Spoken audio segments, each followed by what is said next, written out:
Salamat nga pala kay Kosang Maru.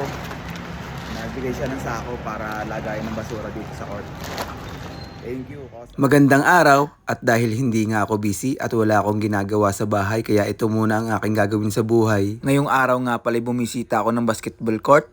Hindi para maglaro, kundi para maglinis dahil nabalitaan ko sobrang kalat na daw ng basketball court kasi yun nga, yung mga ibang gumagamit ng basketball court at ibang naglalaro hindi itinatapon sa loob ng sako yung mga basura at yung mga pinagkainan nila. Kaya naman shout out kay Kosang Maru.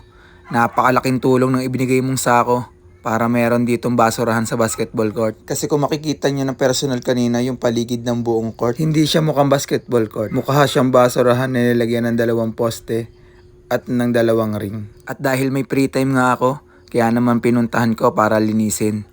Ginagawa ko nga pala ito ng kusa at voluntaryo para na rin sa simpleng paraan makatulong tayo sa ating nayon. Kaya kung gusto nyo akong tulungan, huwag nyo kalimutang i-like, i-follow at i-share at mag-iwan na rin kayo ng komento sa baba. Yun lang, salamat!